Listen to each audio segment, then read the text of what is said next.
Planning to deceive John too, are you? Sarah, my son's wife, laughs with glee. John won't be back from his overseas assignment for another 6 months. Until then, I'll just dodge any questions over the computer screen. Sarah grins maliciously. I tremble with anger. Take good care of Sarah while I'm away. Help her out if she needs anything. I promised my son John I'd do my best to support her. And this is how she repays me?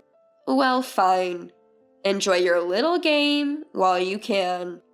I smirk to myself. I'm Emily, a 66-year-old housewife. I married Robert, a former colleague, and we lived happily as a family of 3 with our son, without any mother-in-law issues. Sarah, my son's wife, seems quiet and reserved, a good match for my serious and kind son. Shortly after their marriage, she had a scooter accident and was left with a lingering injury, so she became a housewife. Thankfully, John works for a big company, so his salary alone is enough for them. A few years after Sarah's accident, John was assigned overseas for 5 years, with a promotion promised upon his return. At the airport, John told me, Mom, please take care of Sarah while I'm away. Help her out if she needs anything. Don't worry, I've got this. I assured him, and John smiled with relief.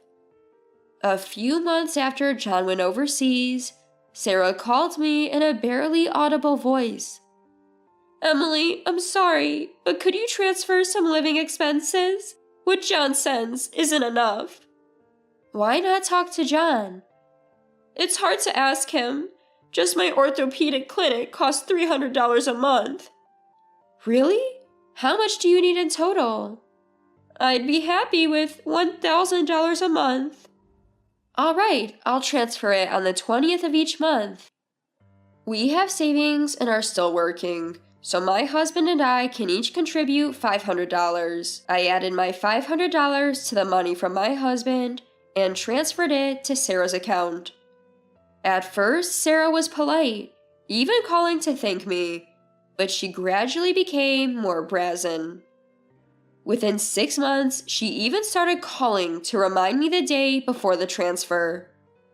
Emily, you haven't forgotten, right? Tomorrow, please keep your promise. For the record, I've always transferred the money on time. Despite her nagging, my husband just said, She's probably anxious. Despite being bothered by reminder phone calls, while I was preparing dinner, Sarah suddenly showed up. She looked desperate, so I stopped cooking, led her to the living room, and listened. Sarah covered her face and burst into tears. What happened? I fell for a scam. Sarah confesses, her face a mess of tears. I started learning about computers, and I got a message saying it was infected with a virus. Panicked, I transferred a large sum of money. What? That's a scam, Sarah sobs.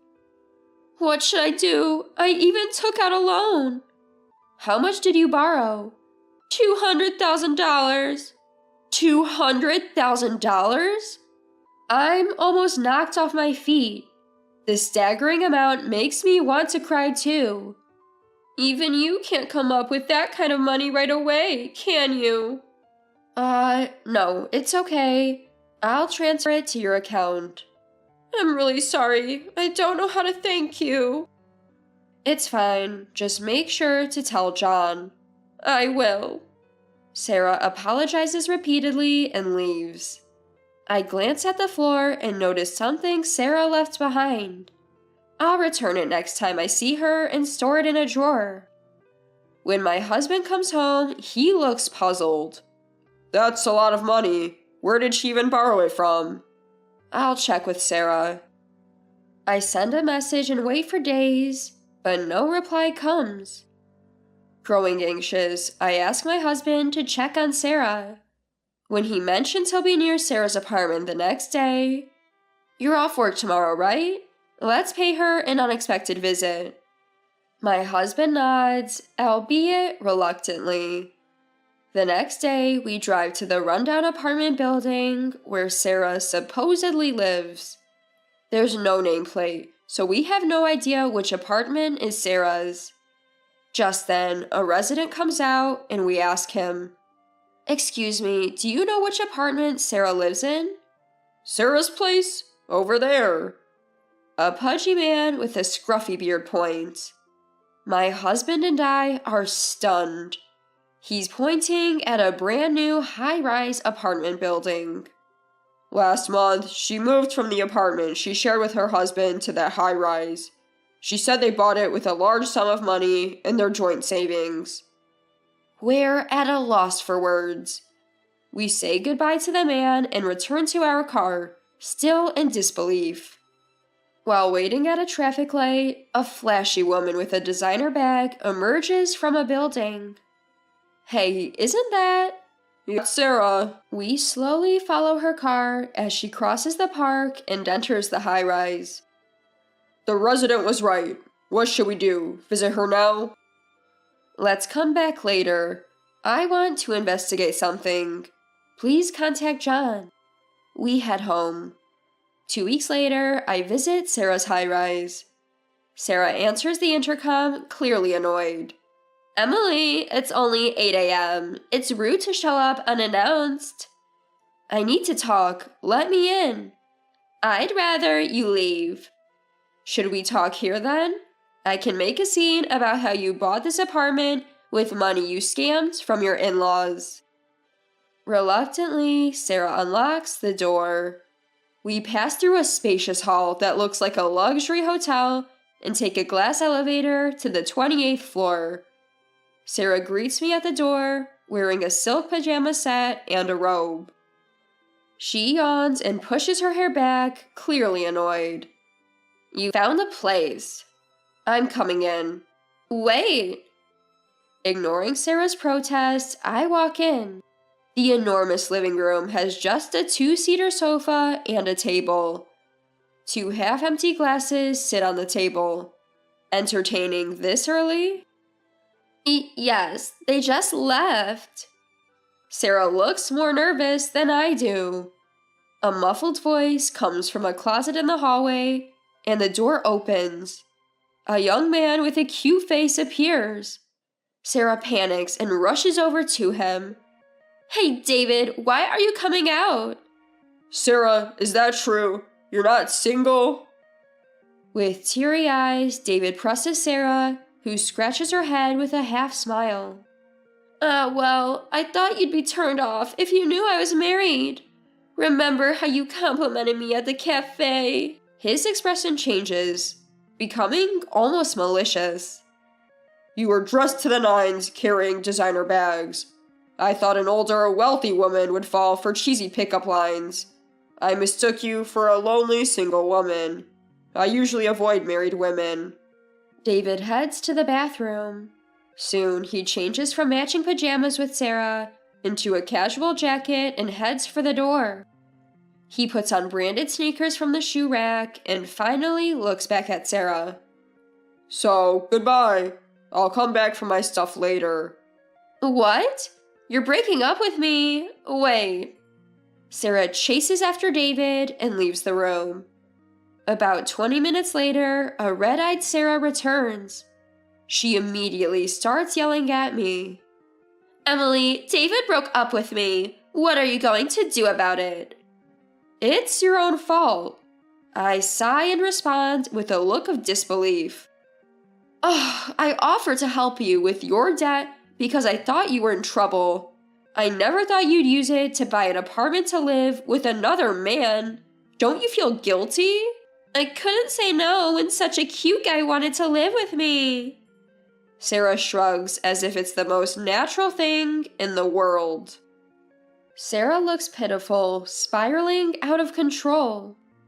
"I married a boring workaholic because he's from a wealthy family and works for a big corporation. I was looking forward to shopping with his salary, but John manages all the finances, and I only get $1,000 for myself. It's ridiculous. So you took money from us to live with your lover? He's cute, unlike my husband. My husband is just an ATM. He should work hard and support me. I was trembling with anger. John is working hard overseas, sending money so Sarah can live comfortably. It's unforgivable.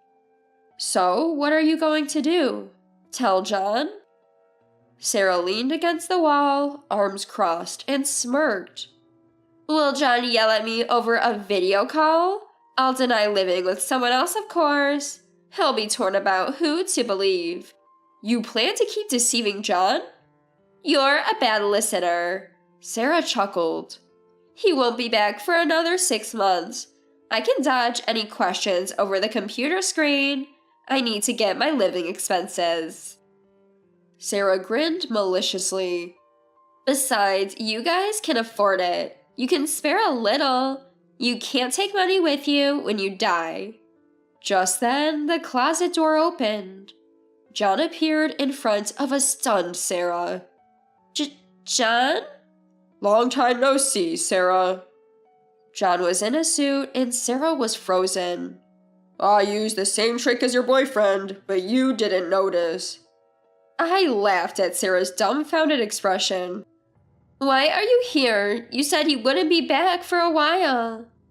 I intended to, but after hearing various things from my dad, I took emergency leave and came back.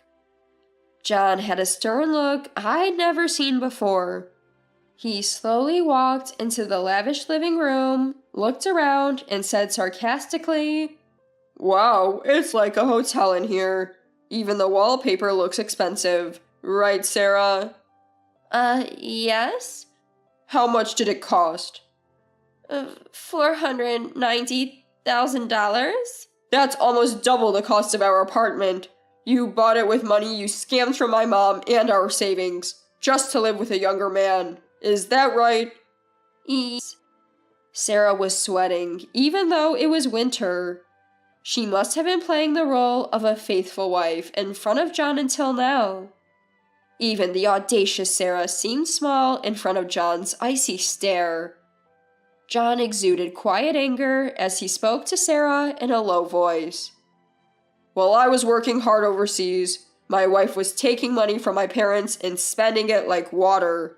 I couldn't believe it when I heard it from my dad, but listening from inside the closet, I understood. I've been deceived by you, Sarah. John looked down at Sarah and continued in a cold voice. Before I left for France, I asked my mom to look after you if anything happened. I never thought I'd be betrayed like this. I feel the same. I thought I was treating you pretty well, but it seems it didn't get through. John looked at me. I'm sorry, Mom. You don't have to apologize. She's the one who will take all the responsibility, I said, and John handed Sarah the divorce papers. Here, mail it after you fill it out. Sarah was caught off guard. She shrieked. What the hell? I'm not getting a divorce. Please do it as soon as possible. We'll handle the rest through lawyers. Don't decide this on your own. I'm a housewife. I can't live without someone giving me money. I almost burst out laughing. She exploited people's kindness and even lied to get money. Let's go, Mom. All right, Sarah, we'll be in touch. I don't want anything more to do with you. As long as John gives me money, that's all that matters. We closed the door in front of Sarah's nose and left the apartment. A few days later, after finishing work, I checked my phone and saw 100 missed calls from Sarah. I reluctantly called her back, and she picked up after one ring.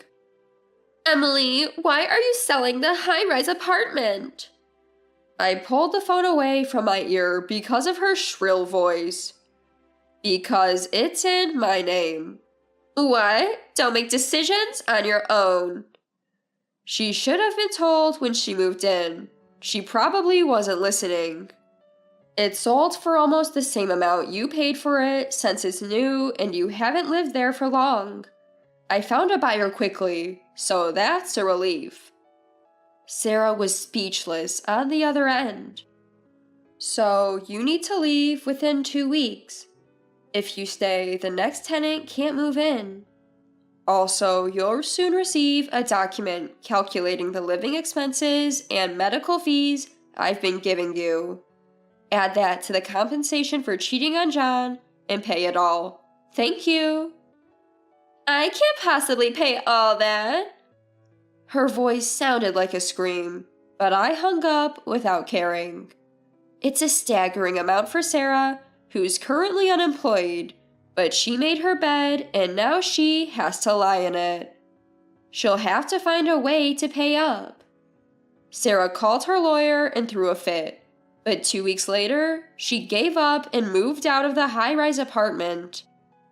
After that, the new owner moved in, and I breathed a sigh of relief when the sale money was transferred to my husband's bank account. Sarah ended up paying $100,000 after being threatened with a lawsuit. Given that Sarah had been living off the money she conned from us for medical bills, compensation to John, and of course, her lifestyle and gifts to her young lover, she had no savings left. We made her promise in writing, in the presence of a lawyer, to make monthly payments. Sarah, who had been reluctant to work, had no choice but to find a job after the divorce. However, she couldn't stick with any job because she lacked motivation. She finally got hired at her 10th attempt at a supermarket. John returned to France once the divorce was finalized. He was given an important position and is busy working. We started having video calls more frequently to catch up on each other's lives. What a kind-hearted son, I thought. In France, he seems to be enjoying his work with his colleagues. The photos he sent conveyed a friendly work atmosphere, and my husband and I were relieved. I want to work hard while I can, save up, and enjoy a comfortable retirement. John is independent, and my husband and I are getting along just fine. I hope these simple but happy days continue forever.